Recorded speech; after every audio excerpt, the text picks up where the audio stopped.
I'm Catherine, and I'm here at Frederick Community College in Frederick, Maryland, to talk with you today about the amazing versatility of the potato.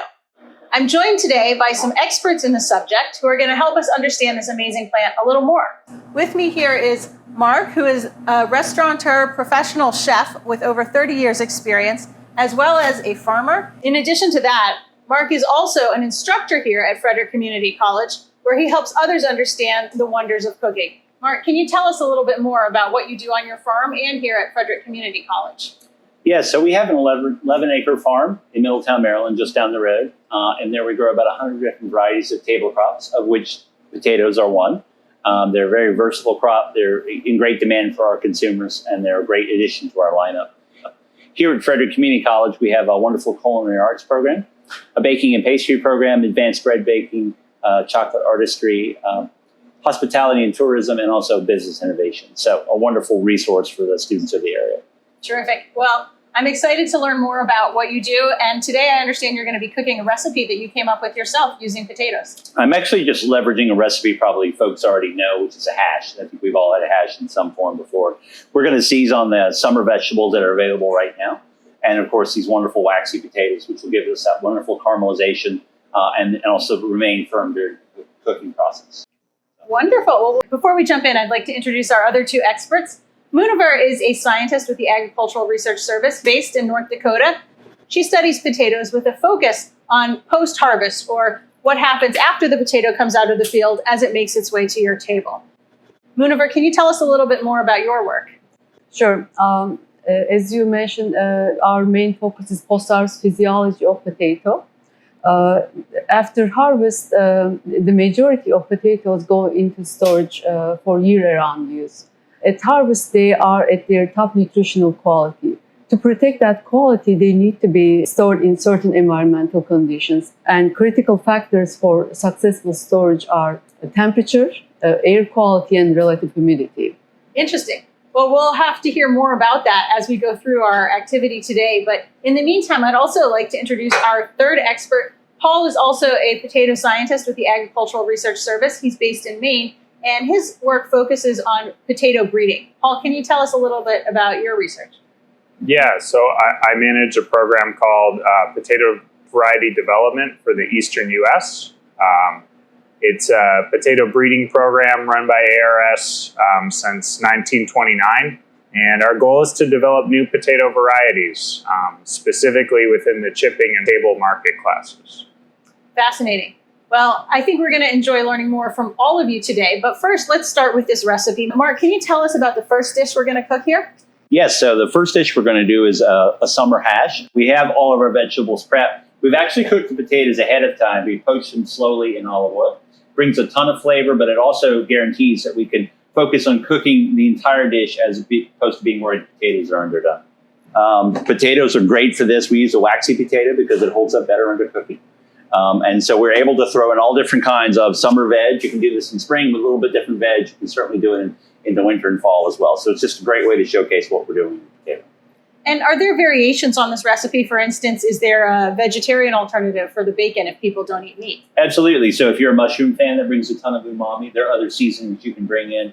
I've even seen hashes with seaweed before, which is really nice. Again, Wow. It has those glutamates, the things that we associate with that feeling of umami and meatiness. So. Sounds like it should make for an interesting dish. Well, I'll let you get started. Okay. But I'd also like our viewers to learn a little bit more about potatoes. In general, are they a significant crop? How big are they in the U.S. and globally? Potatoes rank number 4 as a major food crop after wheat, rice, and corn. And the leading producers are China and India, followed by Ukraine and United States. Potatoes are, based on consumption and popularity, are number 1 vegetable crop in the United States.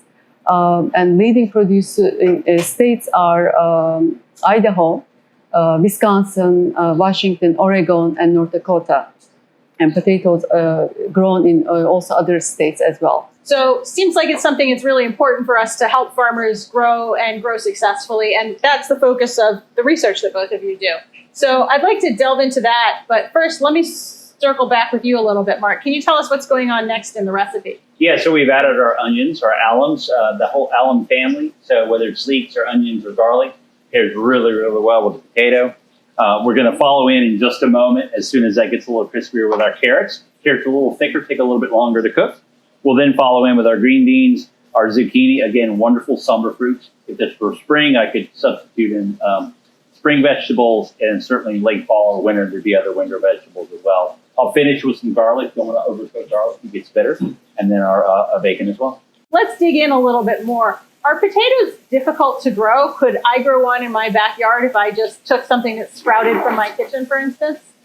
Yeah, I mean, potatoes are pretty easy to grow. You could do that, but generally what we recommend for home gardeners is that they buy certified potato seed. So that certified potato seed is just a tuber that is grown at a specialized farm called a seed farm. And they have to become certified to ensure that they're free of diseases and viruses. So for a nice, healthy garden potato plant, I would recommend buying certified seed. But basically, you just plant the tuber, cover it up, water it, and then wait until it's ready to harvest. Do you need any other inputs? For instance, do you have to add fertilizer? Yeah. So compost fertilizer is popular with organic growers. There's also synthetic fertilizers that are more commonly used on commercial scales, but those would work well in the home garden as well. And have people been growing potatoes for a long time? What's the history there? Potatoes originated in the Andean region of South America and have been the native people of Andes have been cultivating potatoes for centuries, since about 8000 BC. Wow. I do want to turn back to Mark for a minute. And Mark, can you tell us about what the final product is that we're looking at the quality of right now? Yeah, well, I think it's a wonderful melding of flavors. Every vegetable component still has integrity on its own. It's not cooked to mush. Potatoes are great base, great foundation. Tons of flavor from the olive oil they were poached in earlier. Salt, pepper, garlic. Just it's all there. So this is a wonderful beginning. We're going to finish this dish with a fried egg, just to bring some unctuousness to it. So. Okay. Lots of farm fresh ingredients that you can include with this dish. Yes, absolutely.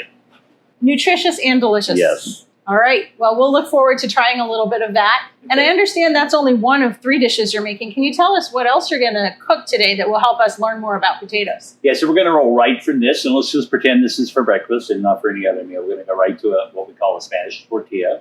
It's not a tortilla like you would think of with a flour or corn that you might have had with some other cuisines, but it's actually created with layers of potatoes. So what we're going to do is we're going to take some potatoes and onions that we've cut very thinly on the mandolin. We'll treat them the same way that we treated the potatoes for our hash dish, and since we'll slow poach them in olive oil. Wax potatoes are great for this. They hold up under cooking.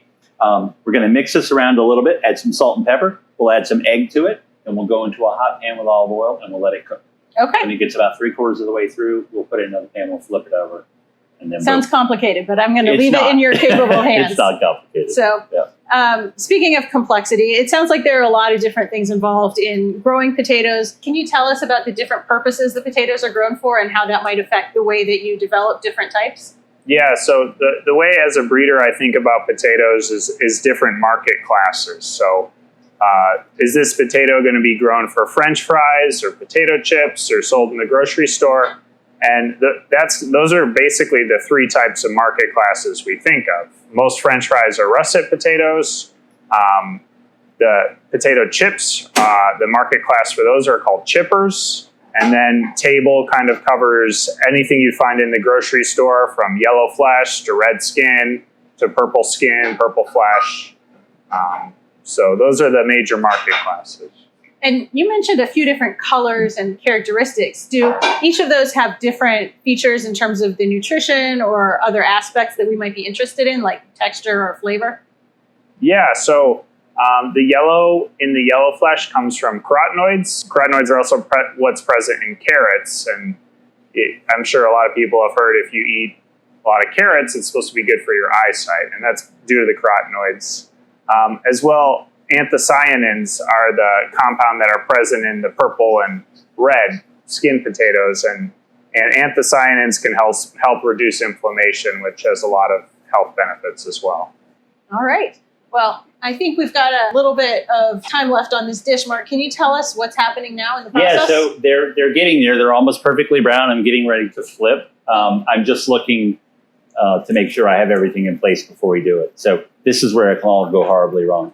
We want a perfectly brown domed top. So it can be a challenge. So for folks at home, is there a trick to make it Yeah, easy? so if you have a nice plate that fits over the top, you can flip it onto the plate. Okay. I'm going to try to flip it. All right, and there it is, all browned up. Tell us a little bit about what your goal was with that preparation process, Mark.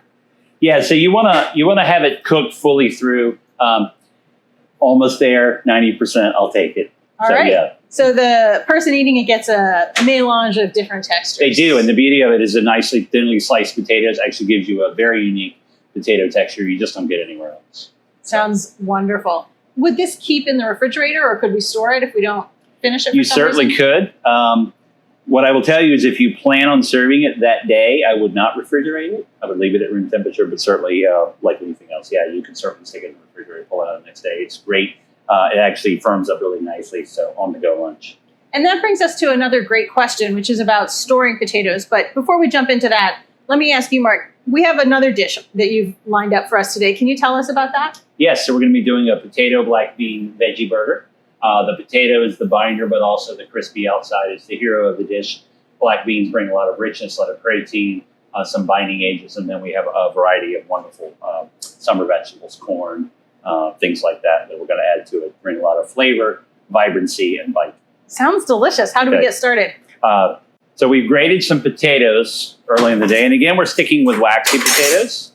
Now those look like they've got some water in them. They do. There's a lot of water. So when you first cut a potato, if you don't put it in water, it will oxidize and turn brown. So what we've done is we've added these, see some water, but we're going to get rid of all of that. What it also does is it carries away some of the starch off the exterior of the potato. Because we have so much surface area from the grating, there's a lot of that coming off into the water. So. Now, you mentioned this prevents it from oxidizing. Is that a problem? What's bad about oxidation? It doesn't look right. It doesn't look as good. It's the same way that you get with an avocado that you may cut. If you do sliced potatoes, if you cut French fries, they'll brown on you in a way that a lot of folks find unpleasant. Okay. So this recipe looks like it's pretty straightforward, just a few ingredients that anyone could pull together at home. Absolutely. So I've added my potatoes. Now I'm going to come back in with, add my fresh corn. And could you also use a canned corn there? You certainly could, or frozen even. Yeah, Okay. all of these ingredients could certainly be in whatever form you have them. Grated carrots can be yellow, white, purple. If you didn't have carrots, you could substitute in another root vegetable. Might be interesting to make this with beets. It would almost have a purple color, a great earthy flavor. A little bit of black beans. What we're going to actually do with these is we're going to crush them up with our hands. Okay. Add them to the mix. Now these were also from a can. From a can, absolutely. Okay. But again, if you were to soak them, go from dry, that would be fine as well. And they've already been cooked? Absolutely. They've been cooked through. Okay. Yeah, we rinsed them to get a little bit of the sodium from the can off in there, but we're going to drop them in. These provide great texture, also give us a little bit more of the binding agent, and we're just going to mix it up. Terrific. Looks like a great way to combine a lot of different flavors all at once. Yes, absolutely. You see how vibrant and colorful that is. Absolutely. And the beans and the potatoes in there, you won't even miss the meat. So you could eat this where you would normally eat a regular burger, or in addition to a burger as a side dish. It sounds like it's quite versatile. Yeah, I mean, I had one the other night on a rosemary roll that I had made at home with a little bit of Duke's mayonnaise, slice of tomato out of my greenhouse. It was fantastic. So, yeah. And would these also freeze if you wanted to store them or cook ahead? Absolutely would, yeah. Freeze, refrigerate.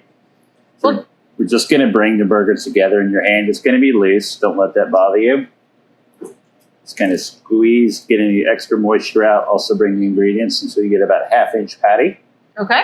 And then that'll go right in your pan. We actually made a few earlier and refrigerated them. Sometimes if you refrigerate it, you give everything a chance to firm up. Okay. It'll perform a little better for you. I'm just going to grab a pan behind me, a little bit of olive oil, and I'll start the frying process. About 3 minutes on each side. Okay, terrific. Well, it's great to know this is so versatile that we can serve it the same day, refrigerate it, freeze it, to store it. Can you, Muniver, tell us a little bit more about that process? I understand your research focuses on the storage process as the potatoes are moved through the chain. Yes. So at harvest, tuber eyes are dormant. Even if they are placed in growth-promoting conditions, they will not sprout. But after a period of time, as they age, they become growth competent. And cold storage will slow down that process, but will not completely inhibit sprouting. So we are conducting research to determine the key molecular mechanisms regulating that switch from dormant phase to growth phase. Well, it's important to get potatoes right because they're a big part of our food supply in this country and in general. Mark, can you tell us what the next step is on the recipe? Yes, actually. So we've cooked our potato cakes through now. So we're ready to plate. Great. Yep. And they look beautiful with all those Thank different you. colored Yes. vegetables.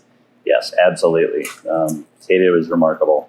So Yeah. these are little slider buns, a great way to go. You can certainly do a full-size burger as well. But yeah. Terrific. Yeah. Well, I'm sure all of us would love to consume some potatoes right now. So Yeah, with that, absolutely. let me thank you, Mark, for creating such beautiful dishes and sharing with us all your knowledge about farming, about how the potato grows and how it arrives in our plate in such a delicious form. And also, I'd love to thank Muniver and Paul for sharing your knowledge and for all the work that you do at the Agricultural Research Service to help continue to supply the American public and American growers and restaurateurs with this really critical and wonderful food. Thank you, everyone, for joining us.